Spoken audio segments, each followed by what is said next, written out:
Hi, this is Brent with ExactTrades.com. In this technical indicators video, we're going to be going over moving averages. I'll be explaining to you the different types of moving averages and how they're applied to trading. Let's first get into what moving averages are and the different types. Then we'll take a look at a chart and see how it's used. Moving averages are basically a smoothing of price movement, which helps you identify trends. The larger the moving average is, the longer term the trend is. So a 20 period moving average doesn't necessarily identify a longer term trend that a 200 period moving average would. There are two different types of moving averages. There's the simple moving average, or usually abbreviated SMA, and then also the exponential moving average, which is abbreviated EMA.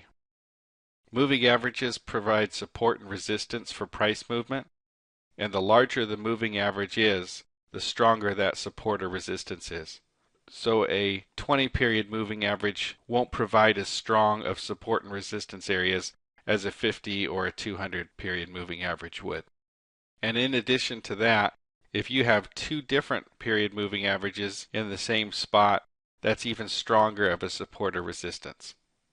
For instance, if the 20 period and 50 period are almost right on top of each other, that's going to give you a stronger support or resistance level than just one moving average. Simple moving averages are identified by taking the average price over a specific number of bars, also called periods. So to calculate an SMA, let's say a period of 20, you would take the closing price of the last 20 bars and divide it by 20 to get the average. And that would be the moving average for that current bar. Exponential moving averages are calculated slightly different, where more weight is given to the most recent prices when calculating the average. So on SMA, all prices that are taken for each period are equal, and on EMAs, the more recent prices are giving more importance in the calculation. Both moving averages are lagging because they are going off of past price history, but EMAs are slightly less lagging than SMAs because of the importance given to the more recent pricing in the calculation. And the shorter the moving average, the less lag it has. It tends to hug the price more closely than a longer term moving average would. So let me pull a chart up here and we'll take a look at how price action is affected around those moving averages. Okay, so this is a daily chart on Baidu, symbol BIDU. So I have three moving averages on this chart. They're all simple moving averages. The gray is the 20 period moving average. The orange here is a 50 period moving average. And then I have the 200 down here in red.